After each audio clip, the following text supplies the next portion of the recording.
how you manage 3 subjects in a proper time along with 11th revision in 12th class?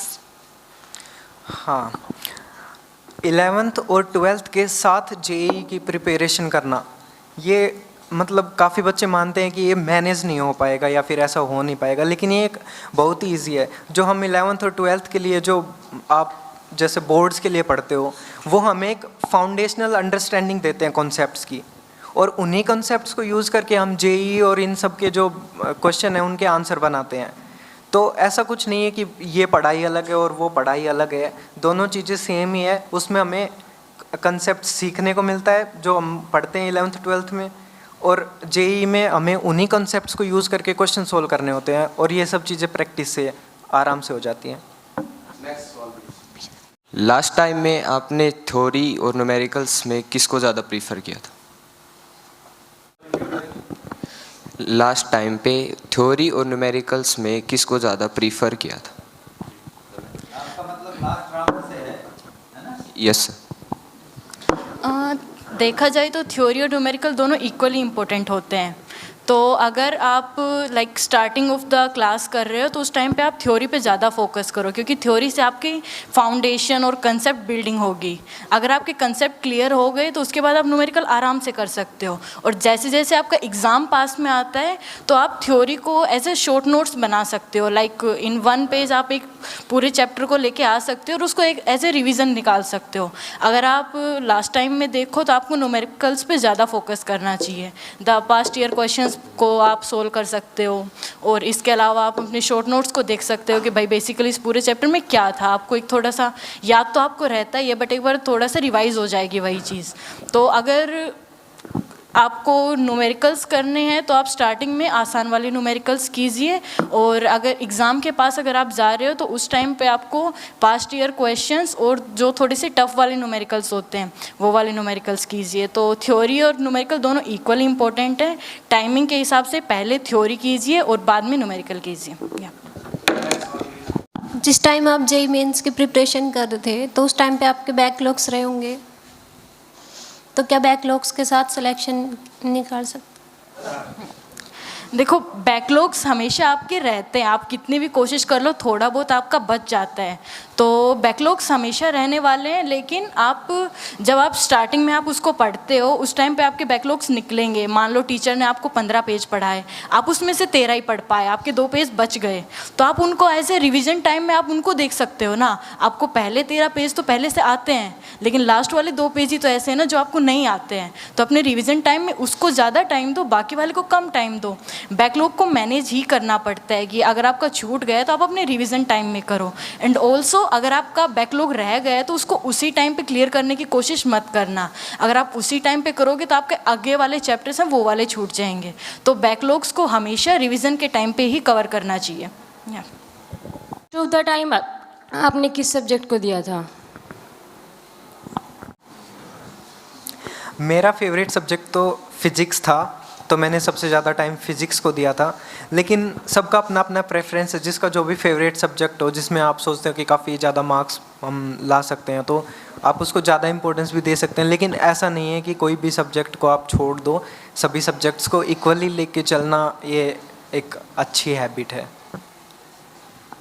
कौन सी reference book use की थी? आपने physics के लिए कौन सी रेफरेंस बुक यूज़ की थी?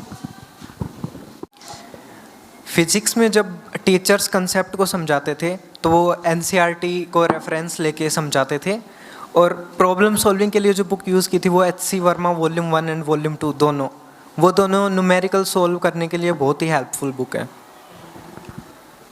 जवाब देगा, आप भी बता सकते हैं कि मैं या कोई एक कैंडिडेट।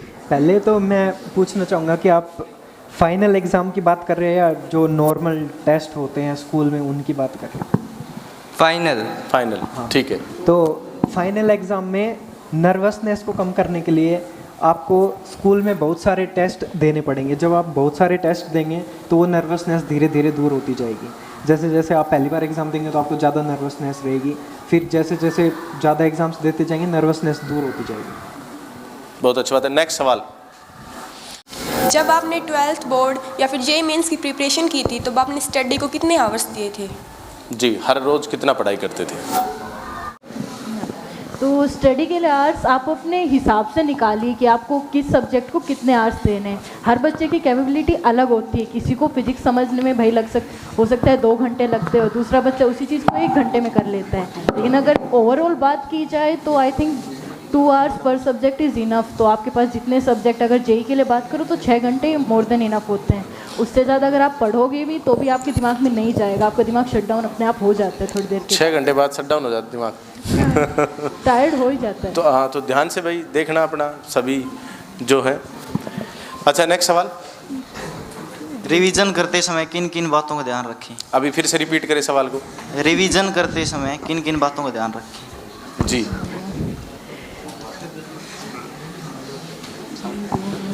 रिवीजन करते समय किन किन बातों का ध्यान रखें?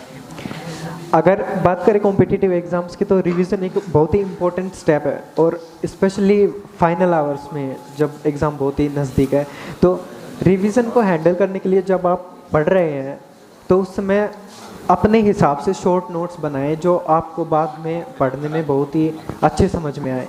तो इस हिसाब से आप शॉर्ट नोट्स बनाएं और हर एक चैप्टर का अपना अलग से रेडी रखें और उसी को बाद में फॉलो करें फाइनल एग्ज़ाम के समय में। जी, अगला कोई सवाल किसी साथी का? क्या आपको पढ़ते वक्त कभी आलस फील नहीं हुआ? अगर हुआ तो फिर आपने अपनी पढ़ाई पर कंसंट्रेशन कैसे करा? जी, अगर बात करें पढ़ाई की तो उसको आप एंटरटेनमेंट के रूप में ज़्यादा देखें। ऐसे बोरिंग या फिर मतलब ऐसे बर्डन के रूप में देखेंगे तो आलस आएगा। लेकिन अगर उसको आप स्टेप बाय स्टेप क्लियर करते चलेंगे और एक पैटर्न बना के उसको एंटरटेनिंग वे में जब आप पढ़ेंगे तो आपको आलस नहीं आएगा। देखिए, सबसे बड़ी बात ये है यहाँ पर, मैं भी मतलब बोलना चाहूँगा इस विषय पर कि जब हम किसी काम को इंजॉयमेंट के साथ करते हैं तो हमें कंसंट्रेशन लगाने की, ध्यान लगाने की ज़रूरत नहीं पड़ती है। हम जब, आप में से भी हो सकते हैं, दर्शकों में भी हो सकते हैं, जब मोबाइल पर, सोशल मीडिया पर जाकर अपना टाइम पास कर रहे होते हैं, कोई मूवी या सॉन्ग देख रहे होते हैं, तो उस समय कैसे ध्यान लग जाता है हमारा? हमारा ध्यान क्यों लग जाता है? क्योंकि उसमें हमारा पहले से इंटरेस्ट है। तो जहाँ इंटरेस्ट ना हो उसको इंटरेस्ट के हिसाब से देखना शुरू कर दीजिए।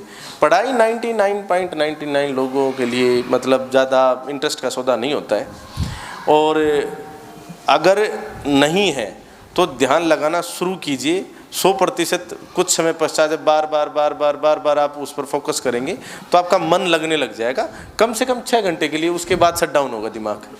हाँ, एक और सवाल हम लेना चाहेंगे।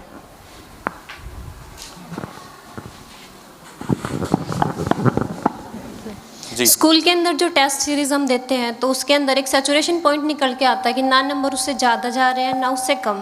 तो क्या हम ये एक्सपेक्ट कर सकते हैं कि जो फाइनल एग्ज़ाम होगा उसके अंदर भी स्कोरिंग उसी के आसपास रहेगी या फिर नहीं?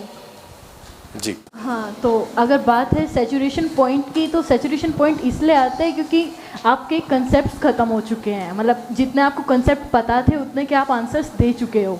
लेकिन अगर आप और अगर उसको डीप में पढ़ोगे तो शायद आपके मार्क्स और भी बढ़ जाएंगे। और अगर फाइनल में मार्क्स की बात करें तो हाँ, लगभग उतने आ जाते हैं, +-10-20 होता रहता है। बट हाँ, जितने आपके रेगुलर मार्क्स आ रहे हैं फाइनल में उतने मार्क्स आने की प्रोबेबिलिटी काफ़ी ज़्यादा होती है। जी, तो इधर ले आओ जी माइक। अब सवाल जो है ना, काफ़ी हमने मतलब प्रयास किया है कि जो मेन जो क्वेश्चंस है वो यहाँ पर इस ऑडियंस में जो उपस्थित थे उन सभी साथियों ने पूछे। लेकिन फिर भी अगर आपका कोई सवाल रह जाता है तो आप कमेंट बॉक्स में आप सवाल कर सकते हैं, और मैं चाहूँगा कि आप कभी भी जब भी आपको समय लगे तो कमेंट में आके उनको रिप्लाई भी करें। जैसे टिप्स के तौर पर कम शब्दों में, बहुत ही कम शब्दों में, पॉइंट टू पॉइंट कि ये तो ध्यान रखना चाहिए, बताएं एक बार। मैं 3-4 पॉइंट्स बताना चाहूँगा। सबसे पहला, टाइम को सबसे अच्छी इंपॉर्टेंस दें। Time is the most precious thing. दूसरी बात, plan, execute properly, think accordingly and plan accordingly. उसके बाद तीसरी चीज़, कंसिस्टेंसी इज़ द की। और चौथी बात, use your resources wisely.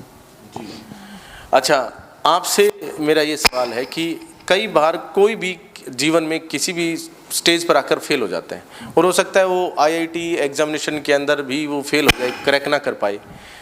Here is a point कि आजकल बड़े बड़े मेगा सिटीज़ के अंदर और जहाँ एजुकेशन का हब है उन सिटीज़ जैसे कोटा के अंदर सुसाइड के केस और इस तरह के बच्चों के जो आईआईटी से रिलेटेड हैं, नीट से रिलेटेड हैं, उनके ज़्यादा आ रहे हैं। तो फेल हो जाएं तो क्या करें, थोड़ा सा युवा साथियों को बताएं।